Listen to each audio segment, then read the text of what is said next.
Boa noite.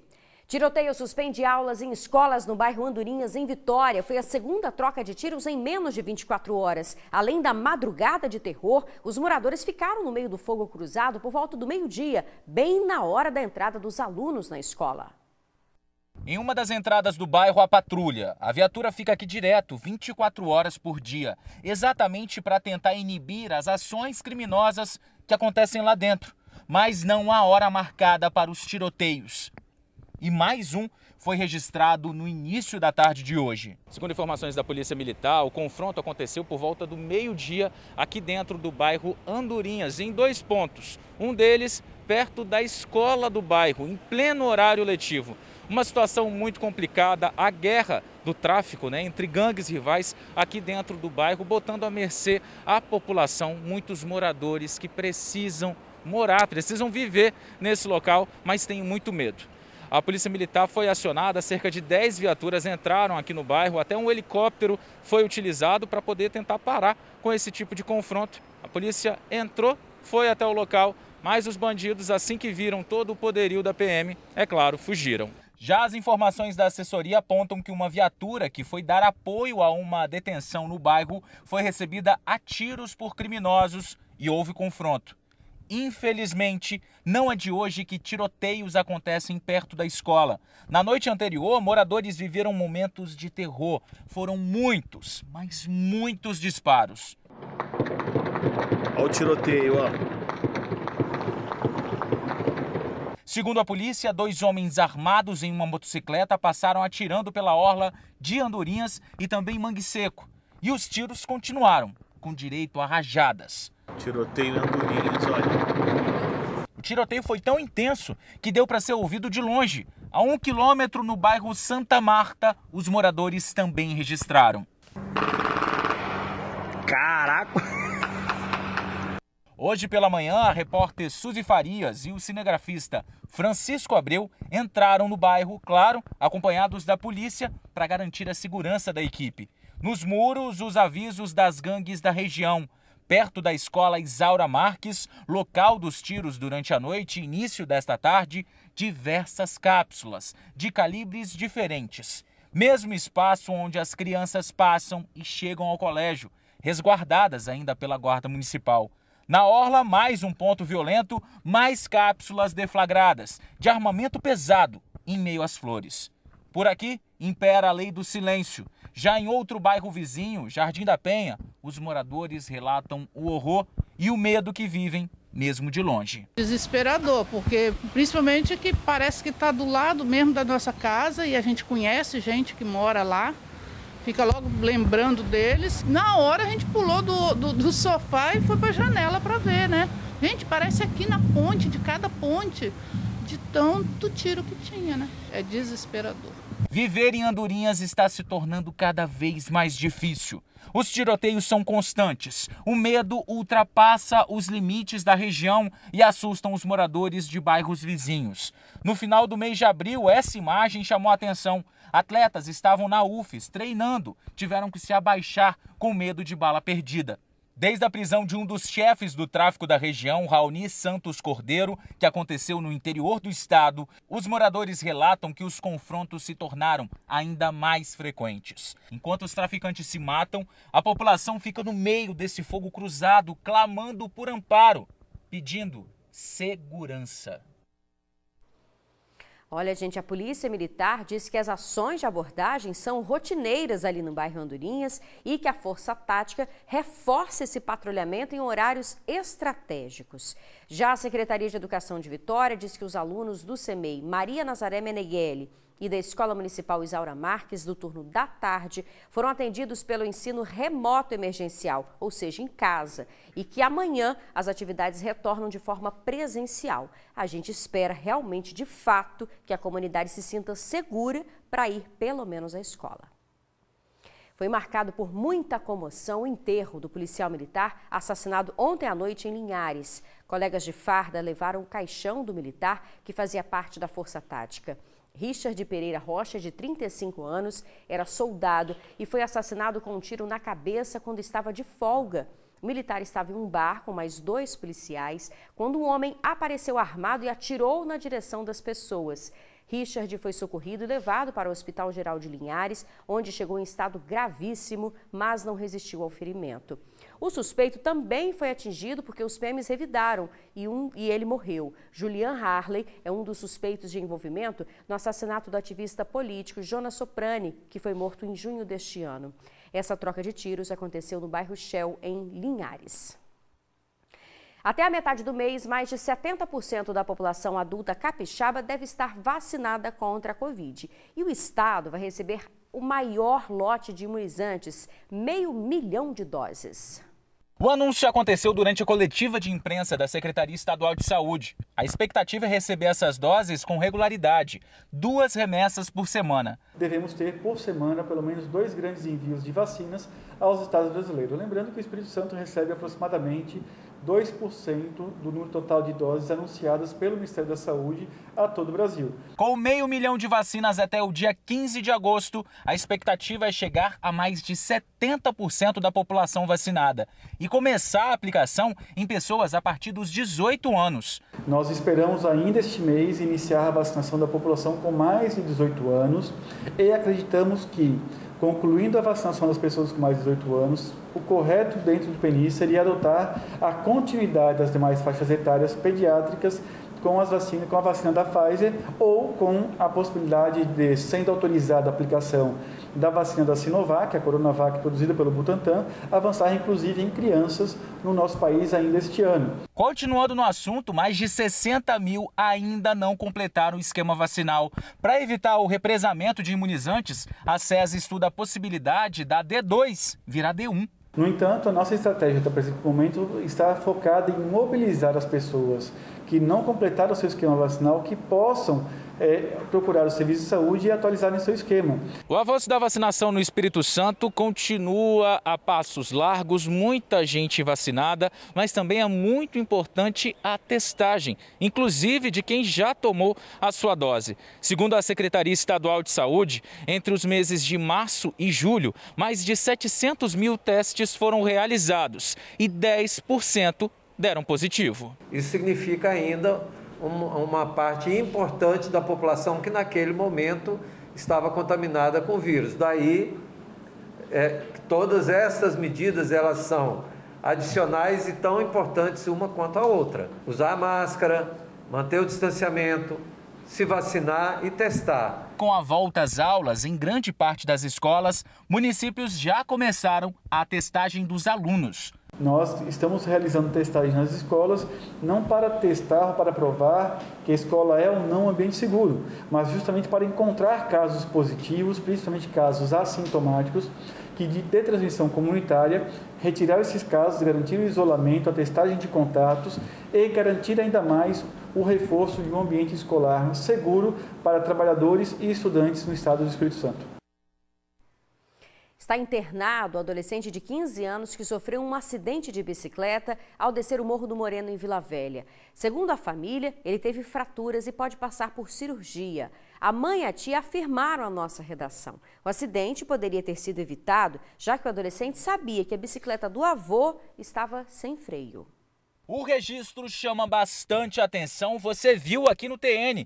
De repente, o adolescente desce em alta velocidade a ladeira no Morro do Moreno. Veja mais uma vez, porque é tudo muito rápido. Por esse outro ângulo, o policial militar e um morador estão conversando próximos à base da PM. Eles se assustam, correm e o jovem passa direto, batendo no muro. Outra imagem mostra o corpo de bombeiros chegando para fazer o resgate do adolescente. A nossa equipe de produção conseguiu conversar com a família desse adolescente de 15 anos. Ele está internado em um hospital da Grande Vitória. Está consciente, mas é claro, acabou machucando muito o rosto por conta do impacto da batida.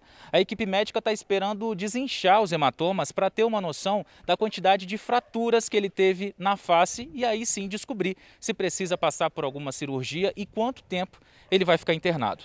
Segundo os familiares, esse jovem de 15 anos acabou pegando a bicicleta do avô sem consentimento dos pais. E essa bicicleta estava sem o freio.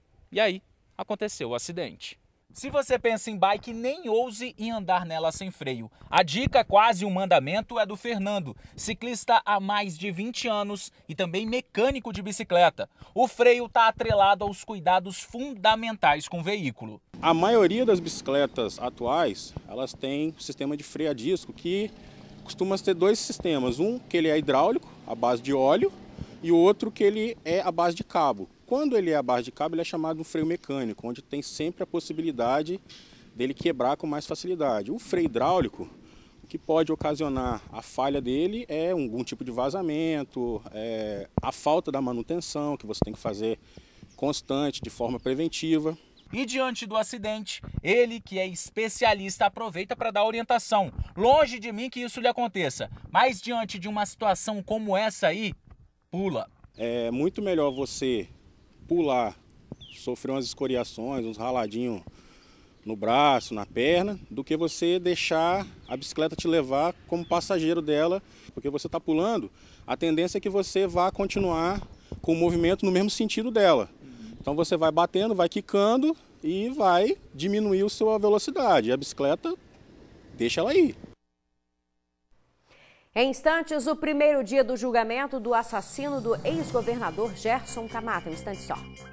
Vejam essa cena. O homem foi flagrado pendurado num poste, roubando fios de cobre na reta da Penha em Vitória. Enquanto ele tentava arrancar o material, lá embaixo os agentes da Guarda Municipal estavam prontos para recebê-lo. Armados, mandaram o homem descer e mesmo num flagrante deste, ele reage à prisão. E os guardas usam a força para imobilizar o ladrão. Ele foi levado para a delegacia. Gente, de janeiro até agora, mais de 30 pessoas foram detidas pela Guarda de Vitória por furto e receptação de fios de cobre, da iluminação pública e também de semáforos. Um prejuízo aos cofres da Prefeitura de Vitória de R$ 400 mil, isso só nos primeiros meses do ano. Agora a gente fala do julgamento do assassino confesso do ex-governador Gerson Camata. Boa parte das testemunhas já foi ouvida, entre elas a viúva Rita Camata. Ela e os filhos se emocionaram durante a exibição do vídeo do crime. O julgamento do assassino confesso do ex-governador do Espírito Santo e senador Gerson Camata acontece no Fórum de Vitória e às portas fechadas. Uma das testemunhas ouvidas é o dono da banca de revista, onde Camata estava. A testemunha estava a uns 3 metros de distância dos dois. Fabrício teria escutado parte da conversa. Chegou a ouvir quando Marcos falava de uma dívida. Camata teria pedido para ele procurar o advogado, que não iria tratar daquele assunto. O acusado, então, teria dito: "Isso não é justo". Em seguida, a testemunha ouviu o barulho de um tiro. Pelas imagens, dá para ver quando Camata coloca a mão no ferimento e acaba caindo. Quando essas imagens do assassinato de Camata foram exibidas durante o julgamento, Rita Camata e os 2 filhos que estavam presentes se emocionaram. O depoimento de Rita Camata durou 1 hora. Ela estava muito emotiva, disse que relembrou o pior dia, o pior momento da vida dela após o assassinato do marido Gerson Camata. E na ocasião, relembrou que dias antes, os filhos queriam passar a virada de ano no Rio de Janeiro, em Búzios. Camata, então, disse que estava com um pressentimento ruim, que eles iriam para a boca do furacão e que um deles não voltaria. Ela conversou com os filhos, disse que o pai estava muito triste devido às brigas, às discussões com o ex-assessor. Foi quando a família decidiu ficar aqui mesmo no Espírito Santo. Rita Camata disse ainda que não tinha muito conhecimento da relação entre Camata e Marcos, mas sabia que o acusado queria ocupar um cargo mais alto em uma seguradora onde estava trabalhando e exigia isso de Camata. Até às 6 horas da noite, 7 testemunhas foram ouvidas, entre elas uma de acusação. Ao todo, serão 12 testemunhas, 7 de acusação e 5 de defesa. Entre elas, o dono da loja onde Marcos deixou a arma no dia do crime e amigos que conheciam vítima e acusado. O júri popular de Marcos Vinícius Moreira Andrade, de 69 anos, começou na manhã desta terça-feira. O fato dele ser réu confesso, isso demonstra uma colaboração para com a justiça. Não há dúvida quanto à autoria. E a confissão é uma causa de atenuar, de reduzir o tempo de pena. Mas outros elementos são considerados antes da confissão do réu, como os quais as qualificadoras impossibilidade de defesa da vítima, agiu com vingança e motivo fútil. Eu acredito que a pena deva ficar entre 15 e 20 anos. Marcos Vinícius está sendo ouvido neste momento e, dependendo do andamento, a sentença pode ser proferida ainda hoje. Mas o julgamento, a previsão é que ele possa durar até a madrugada. A seguir, jovem de 25 anos e sem comorbidades morre vítima da Covid-19. Nós voltamos já. Uma jovem de 25 anos morreu vítima da Covid-19. Lorena Maria Soave Rodrigues não tinha comorbidade, segundo a família. Ela procurou atendimento médico no dia 10 de julho em Linhares. Foi orientada a ir para casa, mas no dia seguinte voltou e precisou ser internada. No total, ela ficou 23 dias no hospital, 20 deles na UTI. Segundo a família, Lorena teve problemas nos rins, no pulmão, sofreu uma trombose pulmonar e acabou não resistindo. O sepultamento aconteceu hoje em Linhares. Nas últimas 24 horas, o estado registrou 14 mortes. No total, o Espírito Santo já perdeu mais de 11 mil pessoas. São, na verdade, 11.926 óbitos e mais de 544 mil casos confirmados da doença. Está aqui no nosso painel Covid. Agora sim, a gente atualiza os dados da imunização. Até hoje, mais de 1.980.000 pessoas tomaram a primeira dose e 863.708 já receberam a segunda dose e estão com a imunização completa. Hoje começou a vacinação do público entre 25 e 29 anos em Vitória. O olhar não esconde o sorriso de Vitor ao ser imunizado contra a Covid-19. Feliz pela vacina? Oh, com certeza. Precisando muito aí. Viva o SUS, né? Com certeza. O município de Vitória começou a vacinar o público com mais de 25 anos. O agendamento foi aberto nesta segunda-feira. Muita gente fez até mutirão na família para garantir o cadastro. Está na expectativa para abrir para a nossa cidade, né?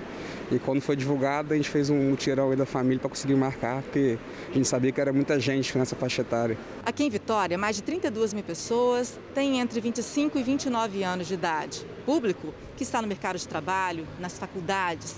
É por isso que a expectativa é que novas doses cheguem na capital ainda essa semana. Vacina chegou, vacina no braço, e por isso nós não temos um dia fixo de abertura.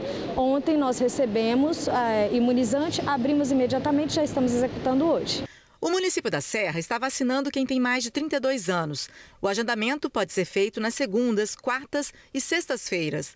Cariacica está imunizando acima de 30 anos.